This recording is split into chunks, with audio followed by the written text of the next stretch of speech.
Hi అండి, నమస్తే. Welcome back to our channel. ఈరోజు మన వీడియోలో సగ్గుబియ్యం పాయసం చూపిస్తున్నాను. చల్లారిన తర్వాత కూడా చిక్కపడకుండా సగ్గుబియ్యం పాయసాన్ని ఎలా తయారు చేసుకోవాలో చూసేయండి. ముందుగా 1 కప్ సగ్గుబియ్యం తీసుకుంటున్నాను. మీడియం సైజ్ తీసుకున్నాను. 1 కప్పు సగ్గుబియ్యాన్ని 2-3 సార్లు శుభ్రంగా కడిగి తీసుకోండి. కడిగిన తర్వాత ఇందులోని ఇవి మునిగేంత వరకు వాటర్ని వేసుకుని ఒక 15 మినిట్స్ పాటు పక్కన పెట్టేసుకోండి. అలాగే మరో పక్కన స్టవ్ పైన ఫ్యాన్ పెట్టుకుని ఇందులో అలాగే 1 కప్పు వాటర్ని వేసుకుంటున్నాను. నేను ఏ కప్తో అయితే సగ్గుబియ్యం తీసుకున్నానో అదే కప్తో వేసుకోండి. 1 కప్పు వాటర్, 2 కప్స్ పాలు వేసుకుంటున్నాను. పాలు కొంచెం మరగనివ్వండి. కొంచెం మరుగుతుండగానే సగ్గుబియ్యాన్ని వేసేసుకుంటున్నాను.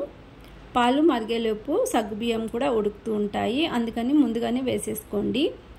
సగ్గుబియ్యం ఒక 50% ఉడికిన తర్వాత ఇందులోనే నేను తీసుకున్న కప్పుతో 1/2 కప్పు పంచదారని వేసుకుంటున్నాను. పంచదారని వేసుకుని మరొక 4 నిమిషాల పాటు లో టు మీడియం ఫ్లేమ్లోనే మిక్స్ చేసుకుంటూ ఉడికించుకోండి. అలాగే సగ్గుబియ్యం కొంచెం ఉడికిన తర్వాత ఇందులోనే 1 ప్యాకెట్ ఎంటీఆర్ బాదం పౌడర్ వేసుకుంటున్నానండి, 10 రూపీస్ది.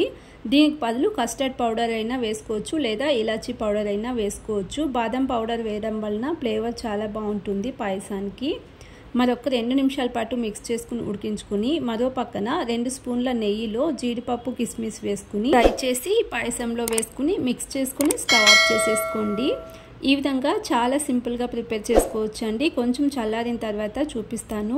పాయసం కన్సిస్టెన్సీ ఎంత చక్కగా వచ్చిందో చూడండి. చల్లారిన తర్వాత కూడా అసలు చిక్కపడకుండా ఈ విధంగా టేస్టీగా ఒకసారి ట్రై చేయండి.